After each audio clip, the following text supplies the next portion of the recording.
Hello my dear students. Light chapter के एक नए एपिसोड में आपका हार्दिक स्वागत है। Welcome to our new episode of light chapter. आज हम इस नए एपिसोड में लाइट चैप्टर के क्या करने वाले हैं, the most important things we are going to do today. What we are going to do, the ray diagrams. हम रे डायग्राम्स को आज बिल्कुल समाप्त करने वाले हैं। ऐसा है नहीं, समाप्त ऐसे कैसे कर सकते हैं हम रे डायग्राम सबसे इंपॉर्टेंट है लाइट चैप्टर का, उसको हम स्टार्ट कर रहे हैं। और स्टार्ट हम कैसे करते हैं, with the full basic concepts. Because हम जानते हैं बेस जितना मजबूत होगा उतनी मजबूत बिल्डिंग बनेगी। तो बेसिक से हम पढ़ाते हैं, कोई भी चीज चाहे हो। तो रे डायग्राम्स की भी आज कुछ नियम कानून की ही हम बातें करेंगे, ना कि पूरा ही समाप्त कर देंगे।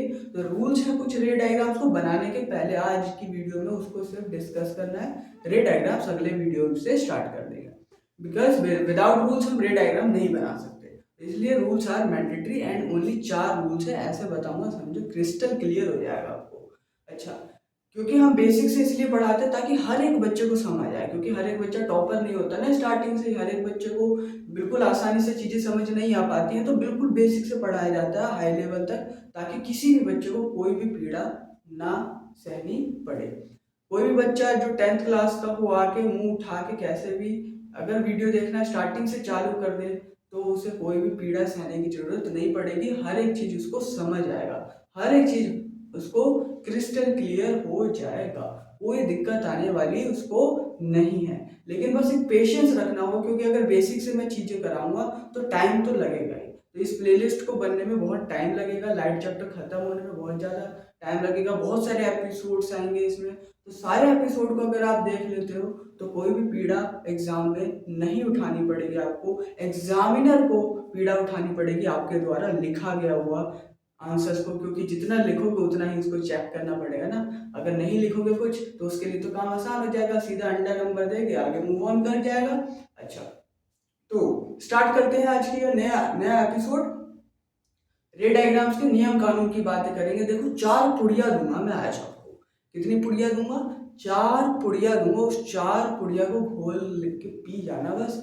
बस उसके बाद रूल्स सारे क्लियर हो जाएंगे। क्या हो जाएंगे? क्लियर। तो टॉपिक का नाम क्या लिखेंगे हम? Rules for in rules for ray diagrams formed by spherical mirrors, ऐसे लिखोगे रूल्स, क्योंकि rules are very important. for making rules for making ray diagrams rules for making ray diagrams formed by spherical mirrors, formed by formed by spherical mirrors. सो 4 पुड़िया दूंगा। कितनी पुड़िया दूंगा? 4 पुड़िया दूंगा। पहली पुड़िया बता रहा हूं मैं, क्या बता रहा हूं, पहली पुड़िया दे रहा हूं। इस पहली पुड़िया को सुबह खाली पेट गर्म पानी के साथ लेना है। क्या लेना है? सुबह खाली पेट गर्म पानी के साथ लेना है। समझ रहे हो? जैसे फॉलो करने को बोल रहा हूँ वैसे ही करना, बिल्कुल। हाँ, डॉक्टर बनिए, देख रहे हो? तो सुबह गर्म पानी के साथ खाली पेट लेना है। अभी पुड़िया है क्या ये तो बता दो। अरे बता रहा हूँ, टेंशन मत लो। देखो क्या है, रूल्स हम समझ रहे हैं। तो सबसे पहले कनकेव मिरर बना लेते हैं। ये कनकेव मिरर है। क्या है ये? कॉनकेव मिरर है। कॉन्वेक्स भी बना लेते हैं, चलो ठीक है, कॉन्वेक्स भी बना लेते हैं, क्या दिक्कत वाली बात है। कॉन्वेक्स भी बना लिया। एक बात बताओ, इसका सेंटर इधर होगा, क्योंकि गोला इधर बनेगा तो सेंटर इधर होगा। समझ गए? इसका सेंटर राइट साइड में होगा, ठीक है ना। अब ये सेंटर ऑफ कर्वेचर होता है, याद करो पिछली वीडियो में बताया था। ये क्या होता है? पोल। ऐसे इसमें ये सेंटर, तो ये वाला क्या होगा? पोल। इन दोनों का मिड पॉइंट होता है फोकस। याद करो मेरी बात, इन दोनों का मिड पॉइंट क्या होता है? फोकस। ऐसे इन दोनों का मिड पॉइंट क्या हो जाएगा? फोकस। समझ में आई बात? तो मैं क्या इसको रब कर दूं, चाहे इसको बनाया मत, ये तो सेम ही रहेगा ना। अच्छा, तो हम इसको क्यों बना रहे हैं? और ये प्रिंसिपल एक्सिस तो पता ही होगा, जो इन सबको बिल्कुल मीट करे, ऐसे करके बिल्कुल छिंगा लगा, बिल्कुल ऐसे करके। इधर भी जा सकता है, कोई दिक्कत नहीं है। इसको भी आगे भेज दो, कोई दिक्कत वाली बात नहीं होती है। ये प्रिंसिपल एक्सिस होता है। क्या होता है? ये प्रिंसिपल एक्सिस होता है। तो पुड़िया नंबर वन क्या कहती है, पुड़िया नंबर वन क्या कहती है, वो ये कहती है कोई भी रे हो, इंसिडेंट रे हो, अगर वो प्रिंसिपल एक्सिस के पैरेलल आती है। इंसिडेंट रे क्या होती है, जो आती आने वाली रेज इंसिडेंट रे बताया था प्लेन मिरर में भी। तो जो रे आती है अगर वो प्रिंसिपल एक्सिस के पैरेलल हो तो वो जाएगी कहाँ से, वो हमेशा फोकस से जाएगी। कहाँ से जाएगी, फोकस से जाएगी। कौन सा फोकस, ये वाला फोकस, देखो जरा, ये प्रिंसिपल एक्सिस है, इससे पैरेलल एक रे डाली मैंने। This is the incident ray which is parallel to the principal axis. समझ में आ रही है बात, इंसिडेंट रे जो पैरेलल है प्रिंसिपल एक्सिस की, पैरेलल आई है तो कहाँ से जाएगी, फोकस से। तो परिकलेल पैरेलल, परी का लेने आई है तो फोकस से जाएगी ना, परी के फोकस से। वाह भाई वाह, परी के फोकस से, देख रहे हो। तो पैरेलल रे आई है जो इंसिडेंट रे है, और वो फोकस से ही जाएगी हमेशा। देखो ऐसा नहीं है कि यहीं पे पैरेलल, तो ये भी हो सकती है, ये भी यहाँ से यहाँ से यहाँ से ऊपर से, कोई भी रे हो चाहे, अगर पैरेलल है वो प्रिंसिपल एक्सिस के, तो जाएगी कहाँ से, फोकस से जाएगी। जाएगी कहाँ से, फोकस से जाएगी। याद रखना मेरी बात। अच्छा जी, अब इसमें जरा ध्यान से देखना, इंसिडेंट रे हमेशा लेफ्ट साइड से ही मारोगे। होने को तो और भी हो सकता है, लेकिन 10th क्लास में यही होता है, लेफ्ट साइड से करेंगे, क्योंकि हम इधर ही रिफ्लेक्टिंग सरफेस आता है इसका। देखो इसमें भी रिफ्लेक्टिंग सरफेस लेफ्ट में है, इसमें भी रिफ्लेक्टिंग सरफेस लेफ्ट में हमने रखा है। मिरर पलट दोगे तो बात कहानी बदल बदल जाएगी, लेकिन हमेशा 10th क्लास में ज्यादा दिक्कत नहीं देते हैं। लेफ्ट साइड में क्या हो जाता है हमारे पास, रिफ्लेक्टिंग सरफेस। जिधर रिफ्लेक्टिंग सरफेस होगा रे उधर से जाएगी ना, पॉलिश्ड वाली सरफेस से थोड़ी ना रे आने वाली है, लाइटर वहां से थोड़ी ना रिफ्लेक्शन होगा, यहाँ से रिफ्लेक्शन होगा ना। स्मूथ सरफेस है ये, यहाँ से रिफ्लेक्शन होता है। अच्छा, तो अच्छा इसमें तो बता दिया, अरे इसमें तो फोकस से चली गई, इसमें करके बताओ, क्योंकि जो भी रूल्स बता रहा हूँ ये कॉनकेव एंड कॉन्वेक्स दोनों में ही ट्रू होगा। समझ में आ रही है बात। तो कॉनकेव में मैंने बता दिया, कॉन्वेक्स में क्या होगा, देखो क्या बोला मैंने, परिका लेने आई है, परिका लेने आई है यानी पैरेलल आई है। परिका लेने कैसे आई है, पैरेलल आई है, किसके पैरेलल, प्रिंसिपल एक्सिस के। तो जाएगी कहाँ से, फोकस से। तो फोकस से जाएगी तो चली गई फोकस से। ऐसे करोगे, बताओ ऐसे करोगे, ऐसे नहीं करेंगे। ऐसे क्यों करेंगे भाई, अरे ये रिफ्लेक्शन थोड़ी ना है, रिफ्लेक्शन नहीं है ये। रिफ्लेक्शन वो होता है जो बाउंस होकर बैक आ जाए, ये तो उसके अंदर ही घुस गई, ये रिफ्लेक्शन नहीं, ये तो रिफ्रैक्शन हो जाता है। ये लेंस में पढ़ेंगे हम आगे, ये ऐसा कभी भी नहीं होगा, ऐसा कभी मत करना, समझ गए। यहाँ फोकस होगा, ऐसा कभी नहीं करना कि ऐसे करके ऐसे डाल दिया, कभी भी नहीं होगा। तो कैसे जाएगी, अरे मैंने क्या बोला था, या तो हकीकत में पास करें, या फिर ऐसा भी तो हो सकता है हम जबरदस्ती पास कराएं। याद करो पिछली कुछ वीडियोस, वर्चुअल और रियल इमेज वाली, जब हकीकत में पास करें तो उसको रियल इमेज बोल देते हैं, और जब हम जबरदस्ती करें तो कौन सी इमेज हो जाती है, वो वर्चुअल इमेज हो जाती है। तो वर्चुअल भी तो बन सकता है, क्या दिक्कत है, अरे सही में पास तो करेगा ही नहीं। देखो राइट साइड में तो जाएगा नहीं है, और राइट साइड में ही फोकस है, तो यानी ये एक्चुअली में मीट कर ही नहीं सकता फोकस पे, क्योंकि उसको बाउंस बैक होकर वापस आना है, इधर की साइड तो फोकस है ही नहीं। तो कैसे करेगा, तो अपीयर्स टू मीट, याद करो। तो ये फोकस से ऐसा लगेगा, डॉट डॉट करके दिखाएंगे, ऐसा लगेगा कि फोकस से पास हो रहा है, लेकिन ये फोकस के पास होगा नहीं। देखो ये इधर से आया है लेकिन इधर से चला गया, ऐसे आया ऐसे चला गया, फोकस से जा रहा है या नहीं, नहीं, लेकिन लग रहा है, मैं पीछे मोड़ के देखा। अपीयर्स का मतलब क्या होता है, पीछे मोड़ के देखा, तो कैसा लग रहा है, ये फोकस से जाता हुआ पड़ रहा है कि नहीं दिखाई, तो ये होता है अपीयर्स, समझ रहे हो ना, ये अपीयर्स है जो दिखाई पड़ रहा है, और ये एक्चुअली में फोकस से जाता हुआ दिखाई दे रहा है हमको, ये एक्चुअली में जा रहा है या अपीयर्स टू मीट कर रहा है, समझ रहे हो मेरी बात को। अब इसी को थोड़ा अंग्रेजी में लिखना होगा, क्या होगा, इसी को थोड़ा हम अंग्रेजी में लिख देंगे, लिख दें क्या, पक्की बात। पहला रूल समझ आया कि नहीं, आसान था कि नहीं, तो पहली पुड़िया समझ आ गई होगी, बस थोड़ा अंग्रेजी में लिख देंगे। और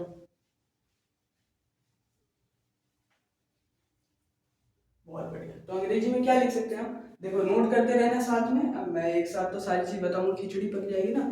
तो बस अंग्रेजी में अब लिख देते हैं, क्या लिखवाया मैंने, a ray which is parallel to the principal axis, ऐसे रे जो कि पैरेलल हो प्रिंसिपल एक्सिस के, है ना, आफ्टर रिफ्लेक्शन फोकस से जाएगी। अब अंग्रेजी में देखते हैं क्या लिखेंगे, अ रे, तो पहला रूल लिख लेना है ना, ये पहला ही रूल है, क्या है, पहला ही रूल है, अ रे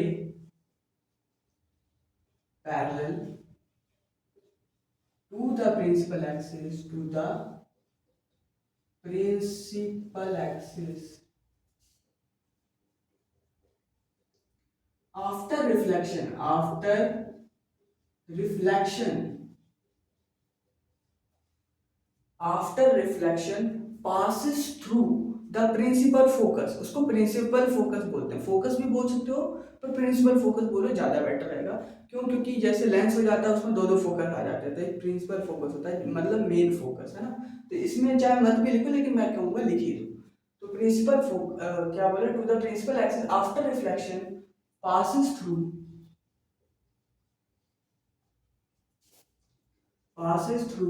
the principal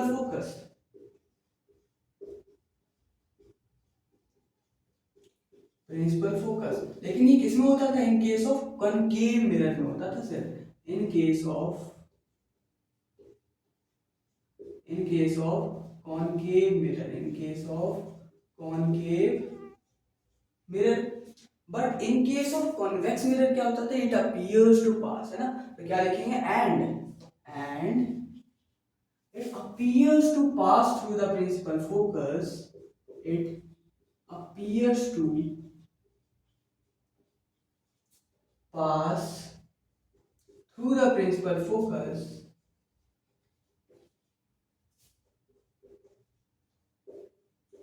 through the principal focus in case of convex mirror, in case of convex mirror, convex में अपीयर्स टू पास और उसमें सही में पास, समझ गए? दिस इज पुड़िया नंबर 1। तो खा ले लिया भाई पुड़िया नंबर 1, ले लेना टाइम टू टाइम जो बता रहा हूँ, है ना। तो अब चालू करते हैं सेकंड, लिख लेना ध्यान से। बिना लिखे काम नहीं चलेगा, नोट साथ के साथ बनाते रहो, नहीं तो आगे पछताना ही पड़ेगा भाई, नहीं तो पढ़ने से कुछ नहीं हो पाएगा तुम्हें, ठीक है।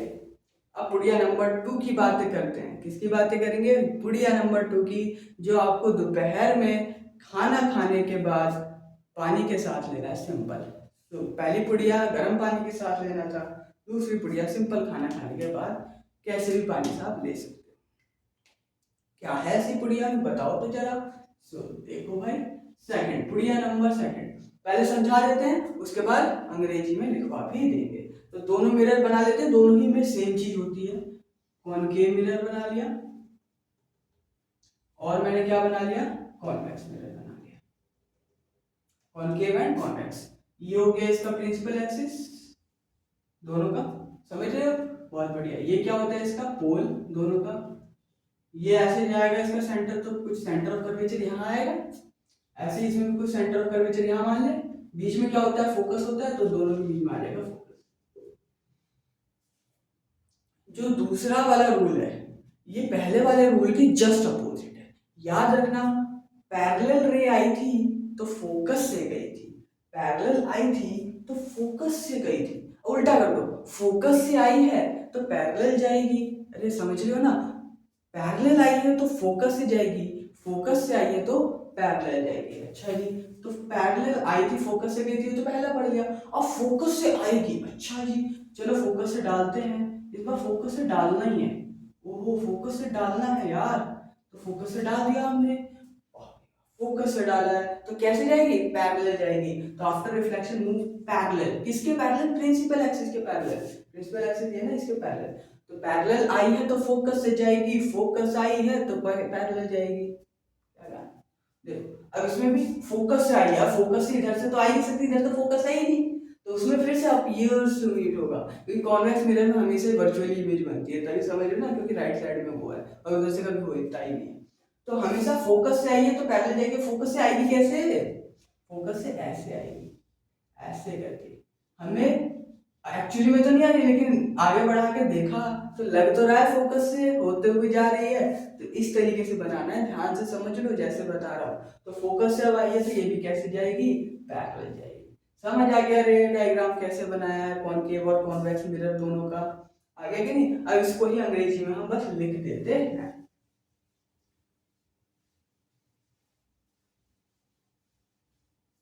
So, क्या लिखेंगे? A ray which passes through the focus, principal focus of a concave mirror और appears to pass through the, अरे यार लिख देते हैं, अरे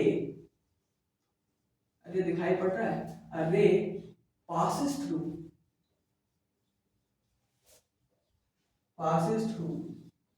the principal focus, passes through the principal focus of a concave mirror, ऐसे लिखो, principal focus, a ray passes through the principal focus in case of concave mirror, in case of concave mirror में पास हो जा रहा था, and appears to pass through principal focus, and appears to pass through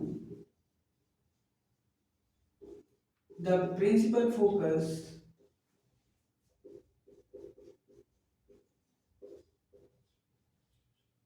in case of convex mirror, in case of convex mirror, after reflection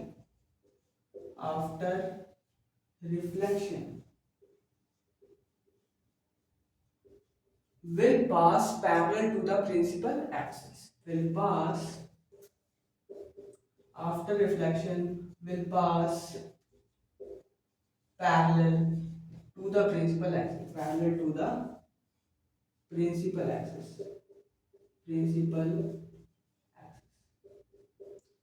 तो छाप लो, बिल्कुल अच्छे तरीके से छाप लो इसको, अच्छे से छाप लिया, बस 2 मिनट रुक जाओ, छाप लो भाई, छाप लो ना, अच्छे से लिखा जाएगा ना, फिर देखो छापना जरूर, क्योंकि छापोगे नहीं ना तो बहुत दुविधा होगी आपको, क्योंकि यार भूलना तो सबको होता है, कोई भी इंसान ही होता है ना, मैं खुद भूल जाता हूँ, सब कोई भूल जाता है, लेकिन भूलता वही नहीं है जो रिवाइज करते रहे, हमेशा रिवाइज करते रहे टाइम टू टाइम, और रिवाइज वही कर पाएगा ना जिसके पास कुछ लिखा हुआ होगा, तो इसलिए मैं बोलता हूँ लिखो जरूर, लिखोगे तो जब भी भूलोगे रिवाइज कर लोगे, तुरंत ही सब चीज सेट हो जाएगा फिर से, लेकिन नहीं करोगे तो पछताओगे। समझ में आ रही है बात? तो इसी प्रकार से हमारी पुड़िया नंबर 2 भी क्या हो जाती है, कंप्लीट हो जाती है। पुड़िया नंबर 3 की बात करेंगे।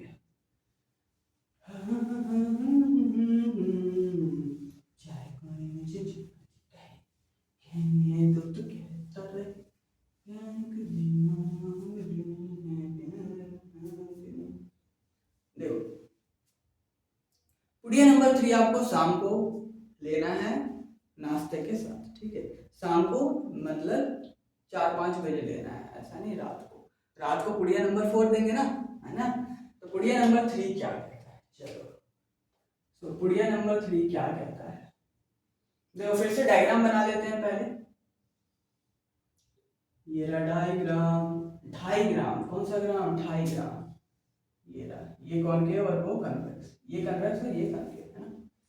फिर से ये बना लेते हैं प्रिंसिपल एक्सिस, बहुत आसान है ये वाला रूल, तो ये हो जाएगा पोल खोल, ये हो जाएगा सेंटर ऑफ कर्वेचर, ये फोकस, ऐसे इसमें ये pole centre of curvature and focus, समझ गए।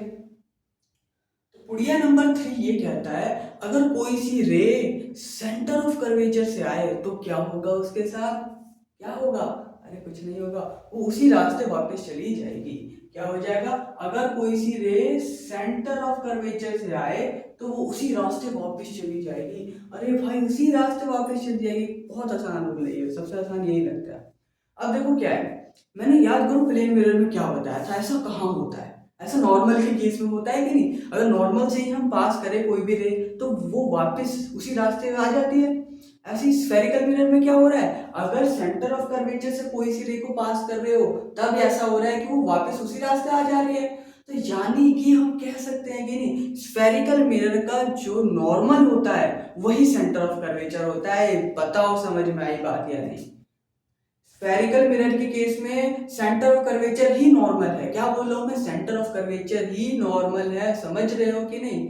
स्फेरिकल मिरर के केस में centre of curvature he normal है, तो ये नॉर्मल की तरह रिएक्ट कर रहा है, इसलिए reflect back to the same path हो गया, जहां से आया वहीं से गया। इसमें कैसे आएगा, मैंने बोला ना इसमें आ नहीं सकता, तो अपीयर्स टू आएगा, अपीयर्स टू मीट होगा, ऐसा लग रहा है हमें यहाँ से पास हो रहा है ना, लेकिन ये वापस बाउंस बैक हो जाएगा टू द सेम पाथ। इसी को अंग्रेजी में लिख देंगे। अब देखो मैंने क्या बताया, centre of curvature act as a normal in case of spherical mirror. अच्छा, ऐसे जैसे मैंने पहला रूल बताया था, जैसे मान लो कनकेव मिरर में कि अगर कोई सीधे पैरेलल आई है, क्या ये पैरेलल आई है, तो वो फोकस से जाएगी। कहाँ से जाएगी? फोकस से जाएगी। समझ रहे हो कि नहीं? तो जो पहला रूल बताया था, इस केस में भी तो सेंटर ऑफ कर्वेचर नॉर्मल की तरह तो काम करेगा ही। अच्छा जी, तो क्या मैं ये क्या है, पॉइंट ऑफ इंसिडेंस होता है कि नहीं? क्या होता है? Point of incidence. यहाँ से अगर मैं इस सेंटर ऑफ कर्वेचर को जोड़ूंगा, सेंटर ऑफ कर्वेचर को जोड़ूंगा तो ये नॉर्मल बन जाएगा, और फिर वही बात हो जाएगी, ये एंगल आई, ये एंगल आर। मतलब ये रूल हमेशा वैलिड है, तभी तो बताया था लॉज ऑफ रिफ्लेक्शन। लॉज का मतलब ऑलवेज वैलिड, लॉज का मतलब ऑलवेज वैलिड। तो चाहे स्फेरिकल मिरर हो, चाहे प्लेन मिरर हो, कैसल मिरर हो, लॉ तो हमेशा वैलिड ही रहेगा। इसलिए यहाँ पे नॉर्मल की तरह एक्ट कर रहा था, तो एंगल आई एंगल आर इसमें भी हो रहा है, यहाँ पे भी एंगल आई और एंगल आर हमेशा सेम है। यहाँ पे बस सेंटर ऑफ कर्वेचर से जोड़ोगे तब नॉर्मल बनेगा। समझ रहे हो ना? सेकंड केस में भी, कौन से केस में? सेकंड केस में भी हमने क्या पढ़ा था अरे सेकंड केस क्या था? Centre of curvature focus.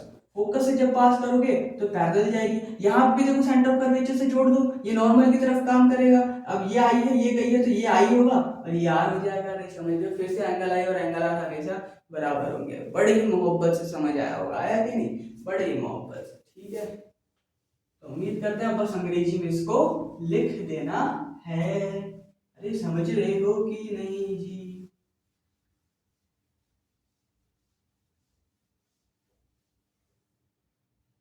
तो क्या लिखेंगे? अरे which passes through the center of curvature. Array passes through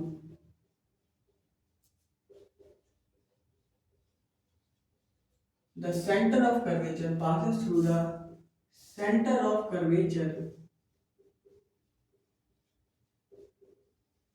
or appears to pass in case of convex होता है, पहले ये लिख लो, in case of concave mirror, in case of concave mirror और appears to pass, ये convex आ जाएगा, appears to pass through the center of curvature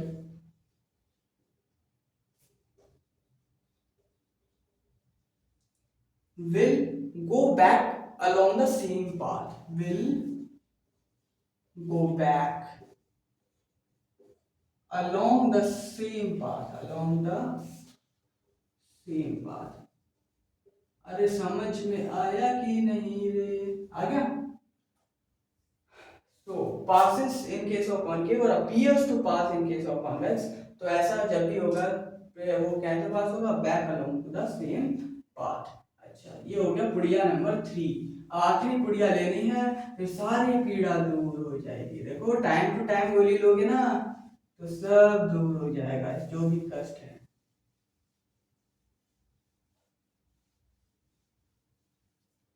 तो पुड़िया नंबर 4, ये आपको रात को खाना खाने के बाद दूध के साथ पीना है।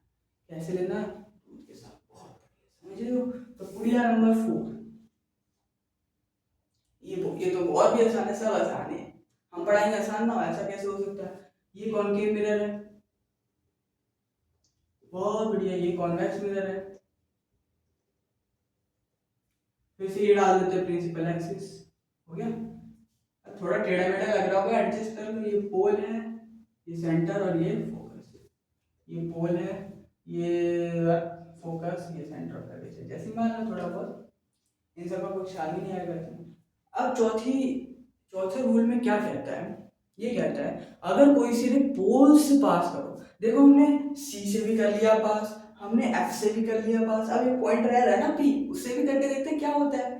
तो अगर हमने कोई सिर्फ पी से पास की, किससे पास की? पी से, तो वो जो एंगल प्रिंसिपल एक्सिस के साथ बना रहा है वो एंगल आई होगा कि नहीं? बिल्कुल होगा, क्योंकि देखो ये वाली चीज ये सी से जुड़ी तो है, नॉर्मल की तरह ही तो काम कर रहा है ये। ये नॉर्मल है, ये क्या है, नॉर्मल है, तो एंगल आई होगा। और दिमाग लगाओ, ये सेम ही एंगल पे रिफ्लेक्ट बैक हो जाएगा, क्योंकि ये एंगल आर हो जाएगा। तो हमेशा याद रखना, पी से अगर कोई एंगल को, कोई रे को पास करते हैं, जितना एंगल वो प्रिंसिपल एक्सिस के साथ बनाता है उतना ही एंगल वो रिफ्लेक्शन के बाद प्रिंसिपल एक्सिस के साथ बनाती है। मतलब एंगल दोनों का क्या होता है, सेम, क्योंकि ये नॉर्मल की तरह काम करने लगता है, तो एंगल आई और एंगल आर बन जाता है, जो कि हमेशा बराबर होता है। लॉज ऑफ रिफ्लेक्शन में हमने पढ़ा है। ऐसे ही इसमें भी क्या होता है, पोल से जैसे ही पास करोगे, जिस एंगल से पास किया है उसी एंगल से बाउंस बैक हो जाएगा। जो एंगल ये वही एंगल ये आई तो ये आर हो जाएगा। समझ में आई बात, बहुत आसान है। तो बस इसको अंग्रेजी में थोड़ा सा लिखते हैं, फिर समाप्त करते हैं। बहुत बढ़िया जी, बहुत बढ़िया। तो अंग्रेजी में कैसे लिखोगे, the angle made by the रे या फिर इंसिडेंट रे, ऐसे लिखो, द एंगल, दी एंगल होगा, ये क्या होगा, दी angle, the angle made by an incident रे, एन इंसिडेंट रे with the principal axis